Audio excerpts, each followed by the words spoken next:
मित्रों नमस्कार। आज बात करते हैं धर्म पर अविश्वास क्यों होता जा रहा है। यह दोस्तों आज समाज में कई वर्गों में धर्म को लेकर, ब्राह्मणों को लेकर बड़ी असमंजस की स्थिति बनी हुई है। कल ही एक महोदय कह रहे थे कि कुछ ब्राह्मणों ने लूट मचा रखी।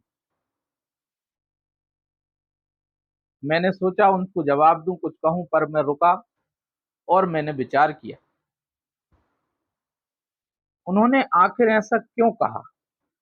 समाज के लोगों में यह भावना क्यों पनप रही है, ब्राह्मणों के प्रति ये भाव क्यों आए, कैसे आए, इसका आज कारण क्या है, यह जानने का प्रयास कोई नहीं करता। या दोस्तों, आज धर्म को जो खतरा विरोधियों से है, उससे कहीं ज्यादा खतरा धर्म के ही उन ब्राह्मणों से भी है, ऐसे कथाकारों से भी है जो अपने आप को सबसे ज्यादा जानकार साबित करने के लिए, अपने आप को सुपीरियर बताने के लिए, अपने आप को संपूर्ण बताने के लिए गलत तरीके से अपनी बात को प्रस्तुत करते हैं, गलत तर्क वितर्क देते हैं, शास्त्रों में लिखी हुई बात को भी वे नहीं मानते और अपने मन से ही नई नई बातें पेश करते हैं। होता क्या है, यह कथावाचक या ब्राह्मण एक दूसरे को नीचा दिखाने के लिए मंच से ऐसी बातें बोल देते हैं जो सही नहीं है। सब नहीं कर रहे, पर कुछ तो कर रहे हैं और उसका प्रभाव जनमानस पर, सामान्य जनता पर पड़ता है, जिसके कारण वह व्यक्ति हो सकता है तुरंत कुछ ना कहे, लेकिन बहुत समय बाद जब असलियत उसके सामने आती है, सत्य उसके सामने आता है, तब वह दोनों ब्राह्मणों के प्रति, जिसकी बात काटने के लिए दूसरे ब्राह्मण देवता ने अपनी बात साबित करने के लिए कुछ गलत कह दिया और यह कह दिया कि यही सत्य है, मैं कह रहा हूं, मैंने पढ़ा है। लेकिन कभी ना कभी वह व्यक्ति शास्त्र पढ़ेगा, कभी ना कभी लिखित में उसके सामने वह बात आ जाएगी।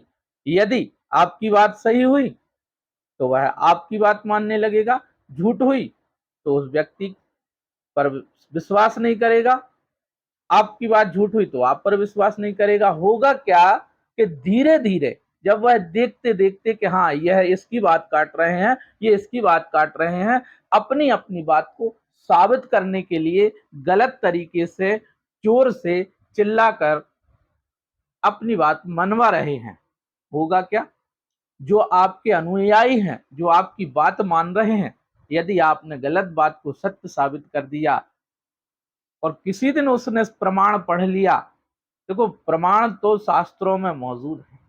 यह सनातन धर्म संस्कृति आज से प्रारंभ नहीं हुई है, कई हजार साल पुरानी है और शास्त्रों में प्रमाण है। किसी ना किसी दिन तो उसको बात पता चलेगी। जब बात पता चलती है, सामने आती है, तब लोगों का मन आपके प्रति घृणा से भर जाता है और कारण आप ही हैं। देखिए, अभी बहुत बड़े कथावाचक मंचों से कह रहे थे, एक कथावाचक ने कहा प्याज नहीं खाना चाहिए, लहसुन नहीं खाना चाहिए। एक कथावाचक ने अपने मन से कुछ बोल दिया, दूसरे कथावाचक आए, उन्होंने कहा नहीं, यह राक्षसों का, दैत्यों का मल है, इसलिए नहीं खाना चाहिए। एक ने कह दिया यह दैत्यों का रक्त है, इसलिए नहीं खाना चाहिए। देखिए, आप तीन लोगों ने मंच से भरी पब्लिक के सामने तीन अलग अलग बातें कही। क्यों तीन अलग अलग क्यों कही? क्योंकि आप एक दूसरे से अपने आप को ज्यादा होशियार बताना चाहते हैं। आप चाहते हैं कि लोग आपको ज्यादा महत्व दें, अगले को ना दें। जो कह रहा है कि रक्त से, दैत्य के रक्त से प्याज की उत्पत्ति हुई है, वह चाहता है कि मैं ही सर्वोपरि रहूं, मुझे लोग माने, मेरी बात को माने, इसलिए उसने अलग तरीके से कहा। कोई कह रहा है दैत्यों के मल से हुई है, तो वह इसलिए एक अलग बात कह रहा है क्योंकि वह रक्त वाली बात को झुटलाना चाहता है, तो कोई कोई और कह रहा है। ये इनमें एकता क्यों नहीं है? एकता ना होने के कारण, शास्त्रों में अलग अलग नहीं लिखा होगा, शास्त्रों में तो कोई एक बात लिखी हुई है। आप क्यों अलग अलग जा रहे हो? क्योंकि आप अपने आप को सुपीरियर बताना चाहते हो। होता क्या है कि आप जनता की नजरों में मजाक के पात्र बन रहे हो, आप धर्म को भी मजाक का पात्र बना रहे हो। ये कथावाचक, ये संत महात्मा, ऐसे बहुत से जो लोगों को अपने आप को ज्यादा होशियार बताने के चक्कर में, यह साबित करने के चक्कर में कि अन्य जो संत हैं, अन्य महात्मा, अन्य ब्राह्मण, ये कुछ नहीं जानते, मैं ही सब कुछ जानता हूं, वो शास्त्रों को भी तोड़ मड़ोड़ के आपके सामने प्रस्तुत कर रहे हैं।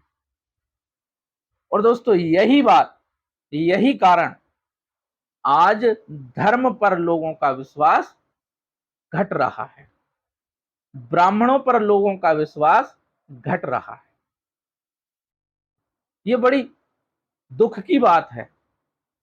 एक ब्राह्मण ने कहीं पूजन कराई, विधि विधान से करा दी, अब आपको वह विधान नहीं पता, आप विरोध पे उतर आए, क्योंकि आप चाहते हो कि वह पूजन, वह विधान, वह आपको मिलना था, उसे क्यों मिल गया? कई तो ऐसे हैं जो दूसरे ब्राह्मण को पीछे करने के लिए, नीचा दिखाने के लिए, अपना वर्चस्व बढ़ाने के लिए उस दूसरे ब्राह्मण के बारे में मन से ही समाज में गलत बातें फैलाने लगते हैं। मित्र, आज तुम दूसरे के बारे में गलत सलत बोल रहे हो, कहीं उसे तांत्रिक बतला रहे हो, कहीं उसे ढोंगी बतला रहे हो। मित्र, कल वही व्यक्ति जब जान जाएगा सत्य कि हाँ पंडित जी उससे चिढ़कर अपने आप को सर्वोपरि बताने के चक्कर में अमुक ब्राह्मण की बुराई कर रहे थे, कल वो आपसे भी चिढ़ जाएगा। धीरे धीरे वह धर्म से दूर हो जाएगा, उसे लगने लगेगा कि ये सब लोग एक दूसरे को नीचा दिखाने के चक्कर में हमें गुमराह कर रहे हैं। मित्रों, आप गुमराह क्यों कर रहे हो? कोई कथावाचक पहले यह बोल दिया कि भैया रात में शिव जी का पूजन नहीं होता, फिर बाद में खुद ही ने रात्रि में शिव जी का पूजन अभिषेक विसर्जन करवा दिया। शिव जी का निर्माण रात में नहीं होता, बोले विसर्जन रात्रि में नहीं होता, फिर बाद में आपने ही रात्रि में विसर्जन भी करवा दिया। फिर आपने ही जो कहा, फिर आप ही बदल गए। इससे भी आपके प्रति भी लोगों के मन में अविश्वास पैदा हो रहा। अपने आप को सर्वोपरि बताने के चक्कर में मैं ही सब कुछ कर सकता हूं, अन्य ब्राह्मण कुछ नहीं जानते, अन्य संत कुछ नहीं जानते। यदि आप यह चाहेंगे कि पूरा देश, पूरा विश्व सिर्फ मेरी बात माने, इसलिए क्या आपने ऑनलाइन पूजन चालू करवा दी है? पर मित्र, पहले आप कहते हो कि भगवान को मंत्र के साथ ही सब कुछ चढ़ाना चाहिए, फिर आप ऑनलाइन पूजन करवाओगे, ब्राह्मण के महत्व को खत्म करोगे। आप ही कह रहे हो कि ब्राह्मण के अधीन है मंत्र, शास्त्र कह रहे हैं ब्राह्मण भगवान के तुल्य है पृथ्वी पर।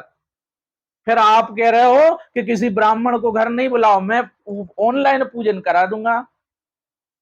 जब आपने ऑनलाइन करा दी, मतलब आप चाहते हो कि और कोई ब्राह्मण का पेट ना पले, धीरे धीरे धर्म नष्ट हो जाएगा। मित्र, आप आधुनिकता के चक्कर में, सबको नीचा दिखाने के चक्कर में, दौड़ में सबसे आगे होने के चक्कर में धर्म को नष्ट करने की राह पर निकल पड़े हो। एक ब्राह्मण कुछ कहता है, दूसरा ब्राह्मण आकर उसकी बात को काटने के लिए, सही बात को भी काटने के लिए खड़ा हो जाता है। आपकी जानकारी पूर्ण नहीं है तो आप पढ़ें, अगले व्यक्ति की जानकारी पूर्ण नहीं है, आप उसे बताएं, भैया आपने यहाँ ये कमी कर दी, पंडित जी इसको सुधार लीजिए, सुधार करके और कराकर आगे बढ़िए।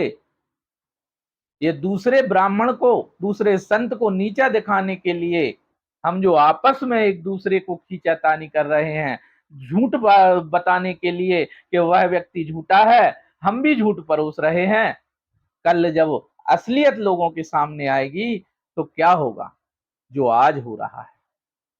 हाँ मैं जानता हूं यह कलयुग का प्रभाव है। रामचरितमानस में लिखा हुआ है कि जाके नक्सिक जटा विशाला सोई तापस प्रसिद्ध कलिकाला, जो आडंबर रच रहा है, फैशन शो जैसा आभूषण पहन के, लाली लगाकर, कान में आंखों में काजल लगाकर, नाना प्रकार के चंदनों को डिजाइन से लगाकर, हाथ में कड़ा पहन के, कान में बालियां पहन के, सुंदर सजकर, भैया आप नट नहीं ब्राह्मण, आपकी वेशभूषा कहां जा रही है।